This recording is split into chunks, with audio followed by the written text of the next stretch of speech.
Buenas noches, estimados televidentes. A partir de este programa vamos a hacer una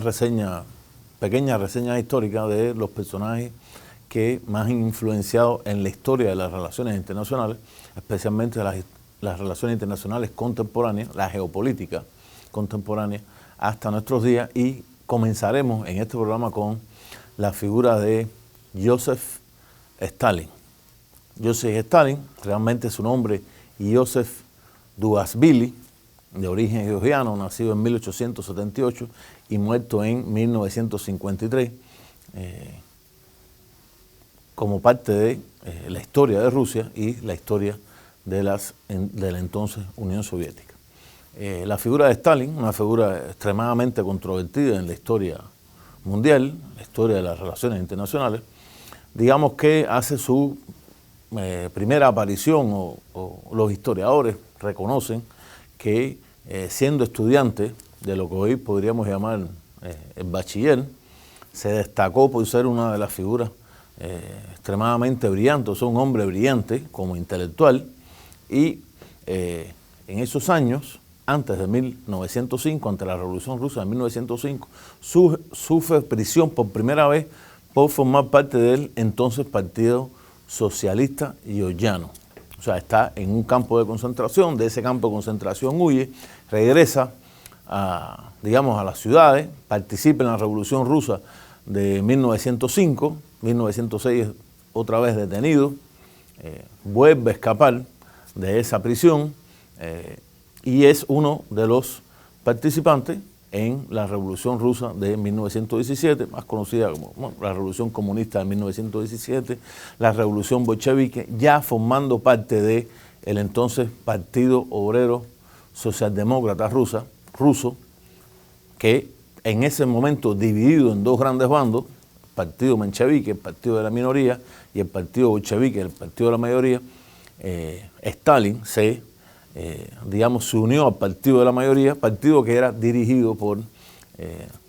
otra gran figura, importante figura en la historia de la Unión Soviética y de Rusia, como fue Vladimir Ilich Lenin. O sea, Stalin estuvo en esos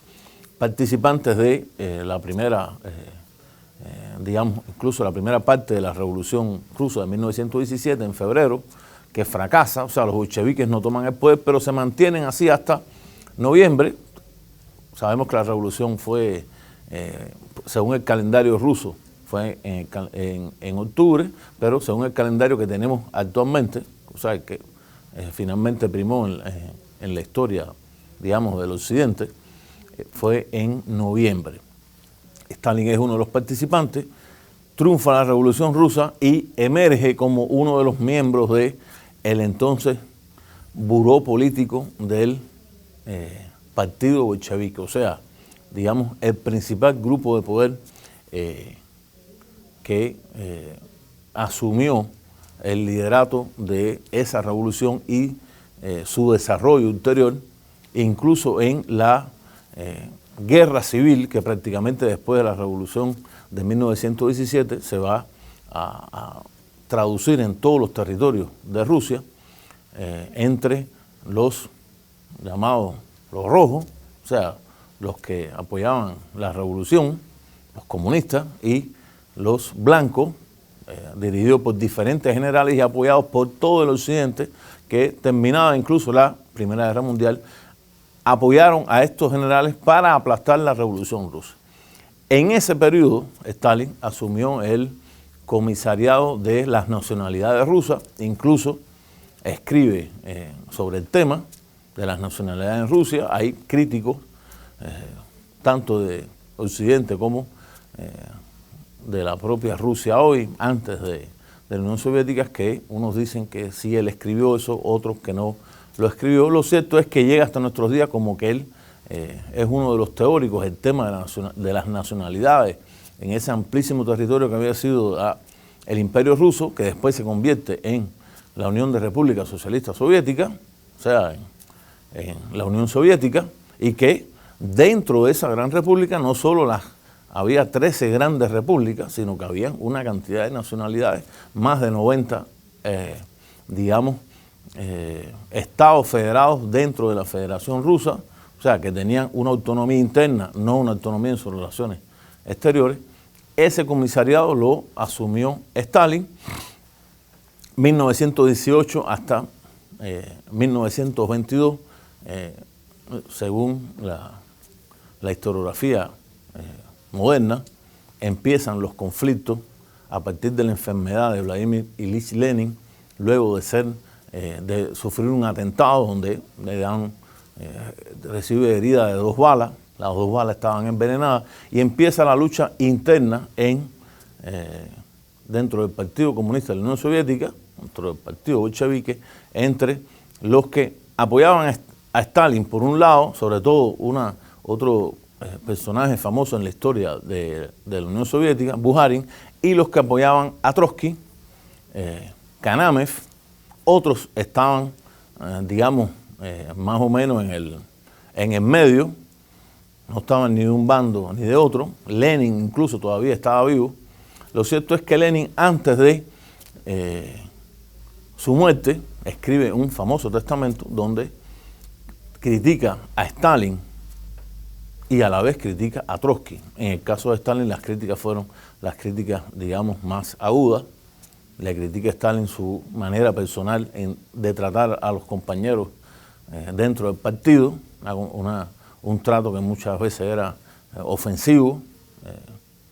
rayando en lo vulgar, lo que le había traído una gran enemistad en muchos de los principales dirigentes de ese buró político de lo que había sido la Unión Soviética. Finalmente muere Lenin. Al morir Lenin, todavía Stalin mantuvo el cargo que había tenido de secretario del Partido Comunista de la Unión Soviética. O sea, era un cargo que incluso en ese testamento Lenin decía que debía ser quitado de ese cargo. No es quitado. Stalin se mantiene. En 1924 se da el 12º Congreso del Partido Comunista de la Unión Soviética, y en ese Congreso Stalin emerge como el sustituto o el heredero de Lenin en el poder de la Unión Soviética, y en ese momento se inicia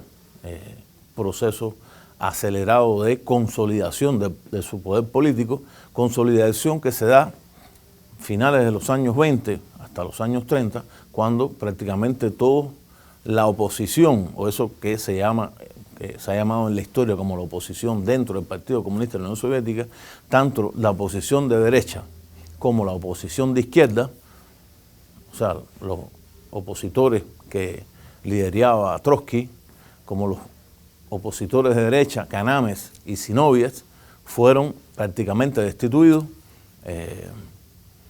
mandados a campo de concentración.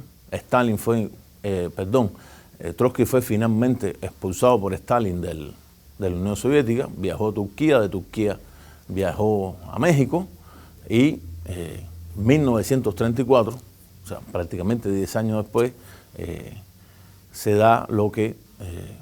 finalmente la consolidación total del poder de Stalin, y a partir de ese año 1934 también se inicia dentro de los altos mandos del Ejército Rojo una depuración de todos los que Stalin consideró como posible oposición. Eso trajo consigo incluso que de los 4 mariscales que habían salido de la guerra civil, 3 fueron fusilados. De los generales, más de la mitad fueron destituidos, unos fusilados, otros mandados a los gulag, o sea, especie de campo de concentración. De los coroneles,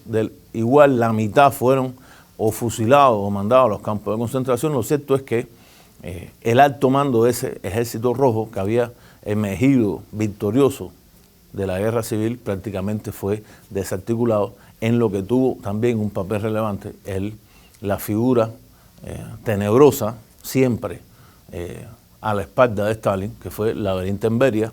jefe de la KGB, de los servicios especiales de la entonces Unión Soviética, que asumió la tarea de depurar, entre comillas, muchos de ellos, como les estoy diciendo, asesinados realmente de ese Ejército Rojo. Esto, digamos, que es la parte más oscura de la historia de Stalin. Hay también una parte que hay que considerar positiva. No hay ningún personaje histórico que tenga solamente una parte negativa y no tenga nada que haya sido positivo. Eso realmente es imposible. No sería académico realmente decirlo. Los años finales de los años 20 y los años 30 es el periodo de la gran industrialización de la Unión Soviética, donde la Unión Soviética prácticamente pasó de ser un país agrario, un país con relaciones predominantemente feudales, pasó a ser una gran potencia industrial. Comparado a los índices de producción de acero y de aluminio, la Unión Soviética llegó a superar a todos los países de Europa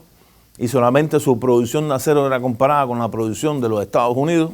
Por lo tanto, se convirtió en una gran potencia. Militarmente desarrollaron grandes producciones de tanques, de aviones, de armamento, en momentos en que la historia, evidentemente, avanzaba a un enfrentamiento entre esa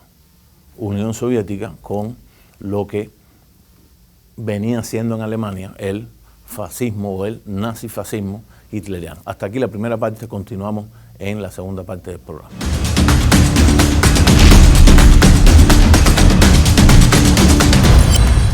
Continuando en la parte anterior, vimos el proceso de industrialización en la Unión Soviética y hay que ver también la parte que tiene que ver con la colectivización forzosa. Esa colectivización forzosa que trajo consigo el aplastamiento de prácticamente una rebelión de los kulaks. Los kulaks eran campesinos pequeños y medios que nunca habían tenido problemas ni siquiera en el periodo en que Lenin dirigió los destinos del país, pero que con Stalin y este proceso de colectivización trajo consigo prácticamente una sublevación de estos campesinos, que fueron muchos de ellos aplastados, asesinados y otros mandados también a campos de concentración, a los gulags. Ahora, lo cierto es que la mayoría de la población de ese inmenso país se benefició con esta colectivización forzosa. Hicieron grandes cooperativas, hubo una gran producción agrícola y de una u otra manera, esos finales de los años 30, principios de los años 40, creció de tal manera la economía que la Unión Soviética se situó entre las principales vanguardias del desarrollo económico mundial, dirigido por Stalin, en lo cual hay que tener en cuenta también que no podemos olvidar que de 1929 a 1933 se había producido una gran debacle dentro del sistema capitalista mundial y había decrecido la economía, sobre todo de Francia, Inglaterra y los Estados Unidos, menos de Alemania. O sea, Alemania fue menos en este proceso. Y en las relaciones internacionales del momento empieza ese nacimiento del Tercer Reich alemán, 1933, crecimiento, la ansia de revancha de Alemania, que como hemos hablado aquí, finalmente llevaron a el inicio de la Segunda Guerra Mundial,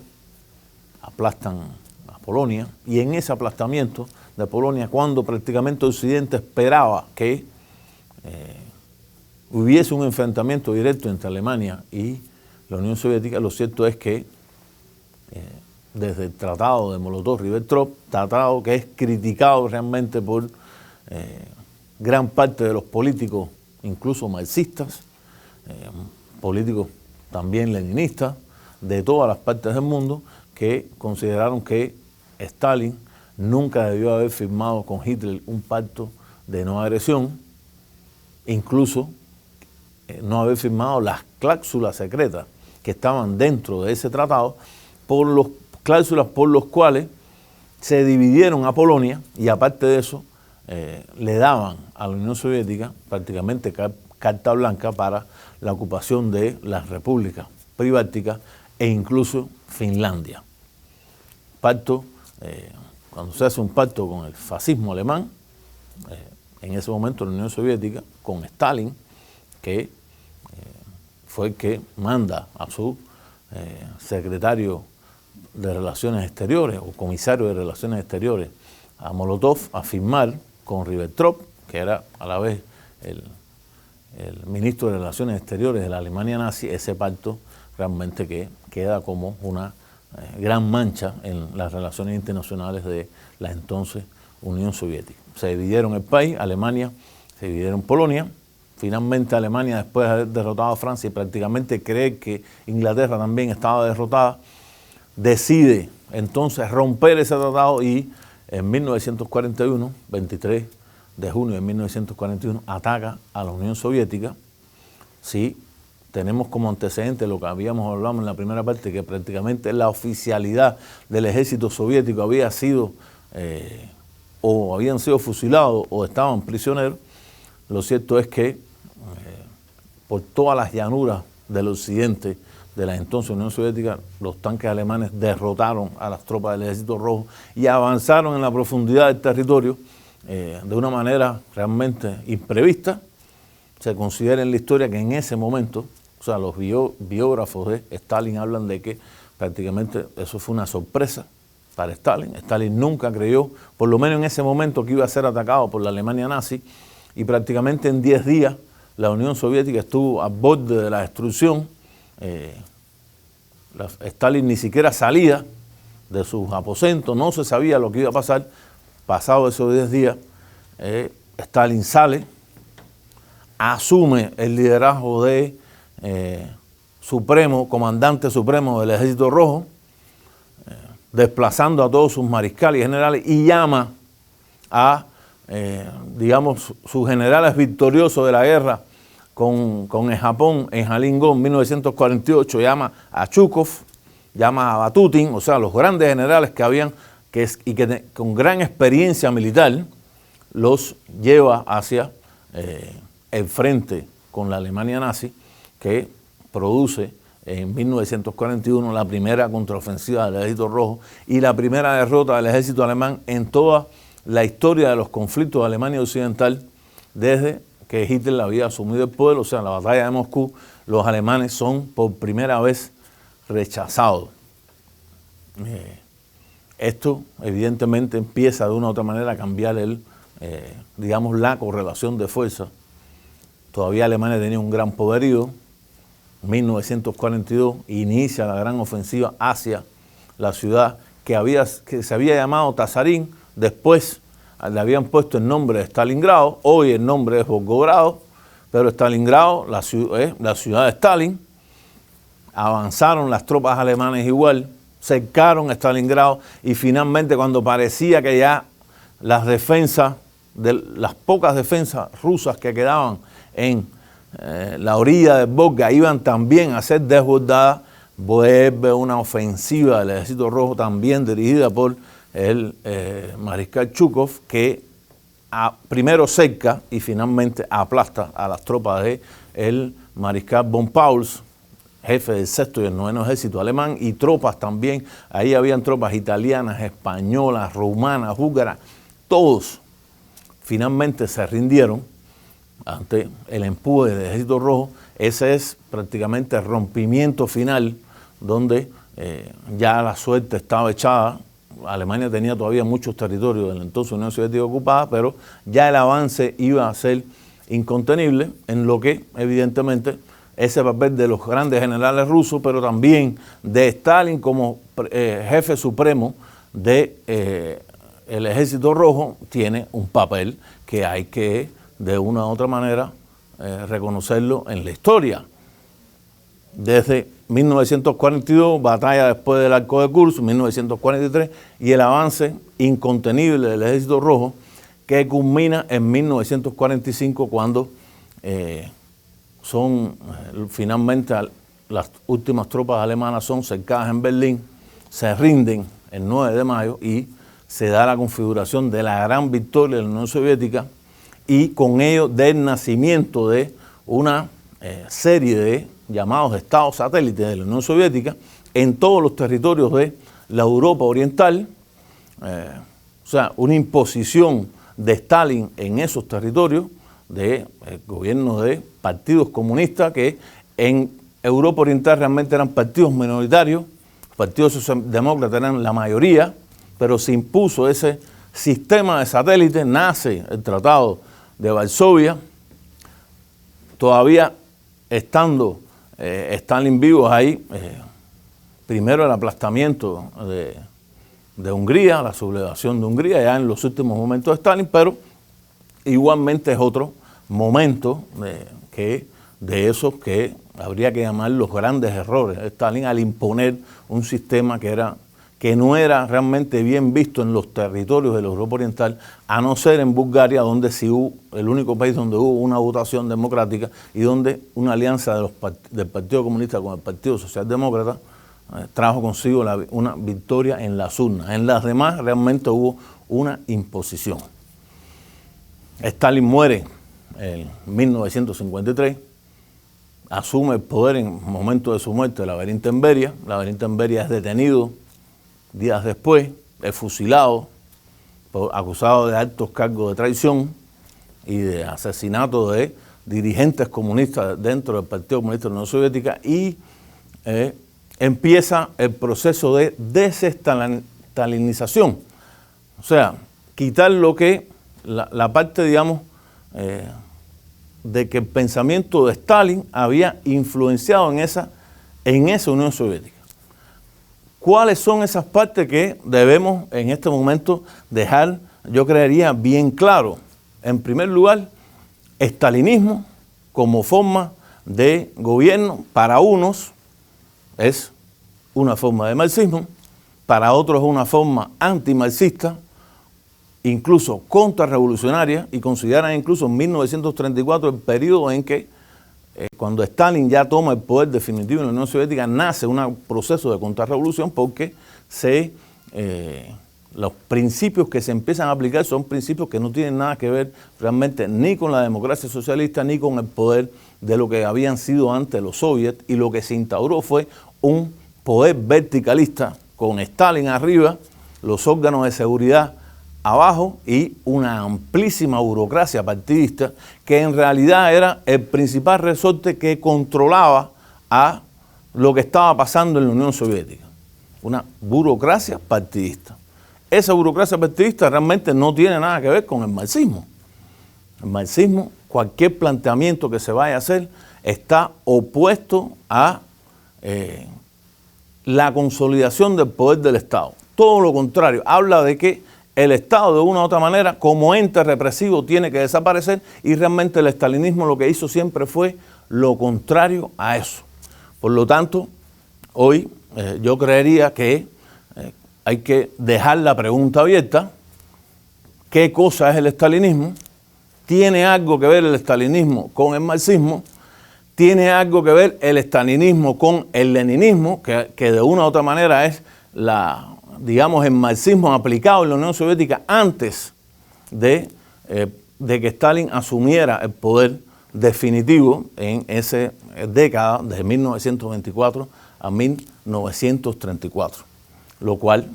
fue nefasto para la historia de la Unión Soviética, porque sabemos que finalmente en el año 1989 primero cae el muro de Berlín en esos estados satélites, y finalmente en 1991 desaparece la Unión Soviética,